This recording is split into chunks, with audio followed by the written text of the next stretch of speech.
Hello students, welcome back to my YouTube channel geography group. आज हम discuss करने वाले हैं क्लास 9 साइंस विज्ञान की वर्कशीट नंबर 87 यानी कार्यपत्रक संख्या 87 को। इस वर्कशीट में हम अपना पाठ जीवन की मौलिक इकाई उसको जारी रखेंगे और थोड़ा और समझने की कोशिश करेंगे कोशिका को, केंद्रक को, गोल्जी को। तो चलिए शुरुआत करते हैं हम आज की इस वर्कशीट की।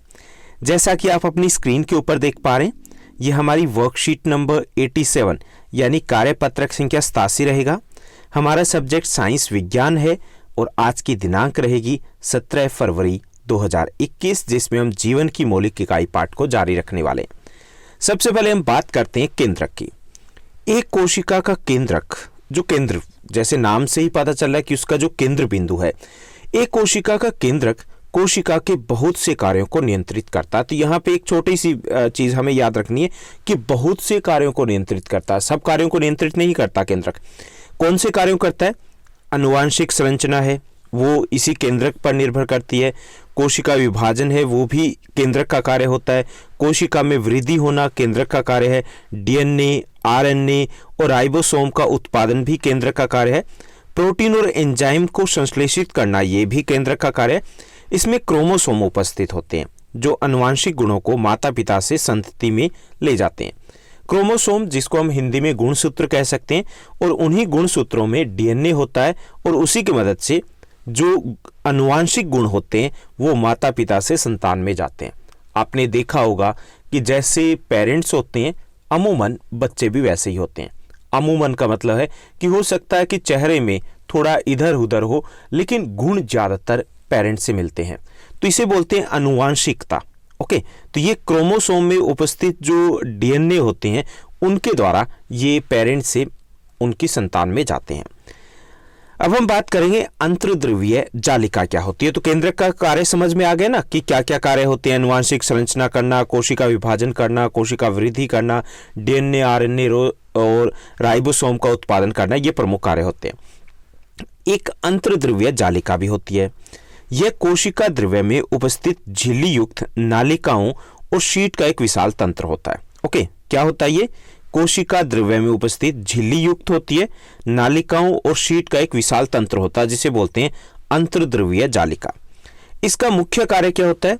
इसका मुख्य कार्य होता है कोशिका द्रव्य और केंद्र के विभिन्न भागों में पदार्थों का स्थानांतरण करना। ओके, यानी कि इसके जो कोशिका द्रव्य है और केंद्र के जो अलग अलग भाग हैं वहां पर स्थानांतरण, अलग अलग पदार्थों का स्थानांतरण करना होता है, यानी कि ट्रांसपोर्टेशन की ड्यूटी है वो अंतर्द्रव्यीय जालिका के पास होती है।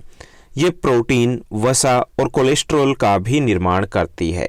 ओके, अंतर्द्रव्यीय जालिका।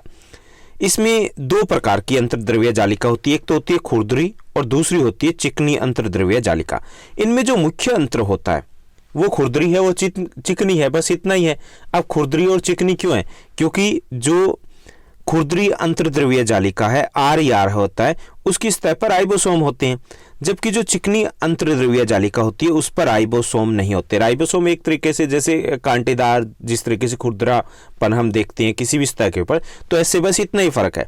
ओके, अगर अंतर बताना हो तो ये खुरदरी होती है, वो खुरदरी नहीं होती है। वो चिकनी होती है, वो चिकनी नहीं होती। क्यों नहीं होती? राइबोसोम होते हैं, दूसरे पे राइबोसोम नहीं होते हैं। ओके, अब हम तीसरा टॉपिक देखते हैं, गोल्जी उपकरण की बात करते हैं। ये गोल्जी क्या है?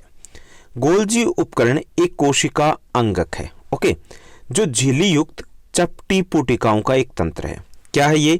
एक कोशिका अंगक है और ये झिल्ली युक्त जो चपटी पुटिकाएं होती है उसका एक तंत्र होता है जो एक दूसरे के समानांतर रूप से सजी रहती है, जिन्हें कुंडिका भी कहा जाता है। जो अंतर्द्रव्यीय जालिका होती है, ओके, उसके झिल्ली, अंतर्द्रव्यीय जालिका झिल्ली है, उसके संपर्क में रहती है।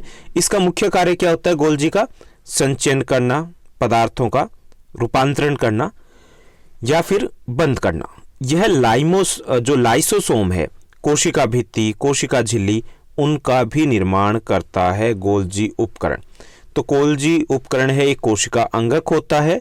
ये एक तरीके से चपटी पुटिकाओं का तंत्र होता है जिसे कुंडिका कहा जाता है, और ये अंतर्द्रव्यीय जालिका है, उसके संपर्क में रहती है और मुख्य कार्य पदार्थ का संचयन और रूपांतरण तथा बंद करना।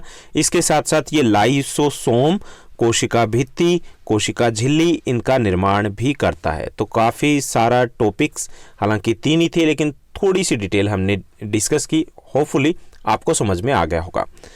अब हम प्रश्नोत्तर की तरफ बढ़ते हैं। क्वेश्चन आंसर अमूमन हमने अपनी इस वर्कशीट में देखे हैं, साइंस की वर्कशीट में हमें 4 या 5 मिलते हैं, लेकिन आज की इस वर्कशीट में हमें टोटल 8 क्वेश्चन दिए गए हैं।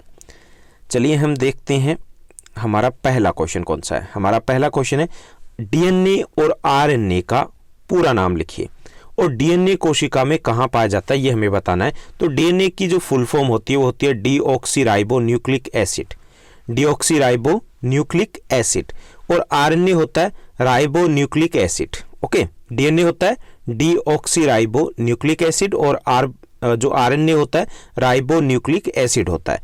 डीएनए कहाँ पाया जाता है? डीएनए कोशिका के नाभिक में, न्यूक्लियस में पाया जाता है। उसके बाद सेकंड हमारा क्वेश्चन दिया गया है। सेकंड क्वेश्चन है केंद्रक के 2 कार्य लिखिए। तो यहाँ पर केंद्रक के 2 कार्य हैं। पहला कार्य कोशिका वृद्धि और दूसरा है डीएनए आरएनए या राइबोसोम का उत्पादन करना। तो 2 ही कार्य हमें बताने। उसके बाद तीसरा जो क्वेश्चन दिया गया, खुरदरी अंतर्द्रव्य जालिका और चिकनी अंतर्द्रव्य जालिका से किस प्रकार भिन्न है, ये हमें बताना है। तो खुरदरी अंतर्द्रव्य जालिका की सतह पर राइबोसोम होते हैं, जबकि चिकनी अंतर्द्रव्य जालिका की सतह पर राइबोसोम नहीं होते, इसलिए खुरदरी खुरदरी है और चिकनी चिकनी है। उसके बाद फोर्थ जो हमारा क्वेश्चन दिया गया, गोल्जी उपकरण के कार्य बताइए। तो प्रमुख कार्य हमें बताना है। तो गोल्जी उपकरण के प्रमुख कार्य हैं पदार्थों का संचयन और रूपांतरण करना। उसके बाद हमारा फिफ्थ क्वेश्चन दिया गया है। फिफ्थ क्वेश्चन है कोशिका का कौन सा भाग संतति में गुणों का स्थानांतरण करता है। तो यहां पर डीएनए हमारा आंसर रहेगा। सिक्स्थ क्वेश्चन है हमारा जीन कहां उपस्थित होते हैं। जीन कोशिका के केंद्रक में गुणसूत्रों में उपस्थित होते हैं। ओके, जीन कोशिका के केंद्रक में गुणसूत्र होते हैं, उसमें उपस्थित होते हैं। उसके बाद नेक्स्ट जो हमारा 7वां क्वेश्चन दिया गया, यहां पर दिए गए अभिकथन और कारण। हालांकि इनकी ठीक से जो प्रश्न है आपकी इस वर्कशीट में नहीं दिए गए कि हमें क्या बताना, लेकिन हमने अपने अकॉर्डिंग इनका आंसर दिया। तो अभिकथन दिया गया कोशिका झिल्ली का निर्माण अंतर्द्रव्य जालिका करती है। अभिकथन 1, ये तो बिल्कुल सही है। ओके, दूसरा है अंतर्द्रव्य जालिका प्रोटीन और लिपिड का निर्माण करती है। तो ये भी सही है। तो ए तथा आर दोनों सत्य है, ये हम लिखेंगे। 8th क्वेश्चन में अभिकथन दिया गया केंद्रक कोशिका के सभी कार्यों को नियंत्रित करता है। सभी कार्य नहीं, बहुत से कार्य है, हमने पढ़ा ना, तो बहुत से कार्य है। तो यहां पर ये असत्य है। केंद्रक में डीएनए होता है, ये सत्य है। तो यहां पर ए असत्य है तथा आर सत्य है, ये हमारा रहेगा। तो ये थी हमारी आज की वर्कशीट जो काफ़ी इजी थी। होपफुली आपको समझ में आया होगा। अगर आपको ये वर्कशीट समझ में आई है, आपको अच्छी लगी है, तो इस वीडियो को लाइक और अपने फ्रेंड्स के साथ शेयर करना मत भूलिएगा। और हाँ, कभी कभी कमेंट्स भी कर दिया करो, अच्छा लगता है। Thank you, bye bye, have a nice day.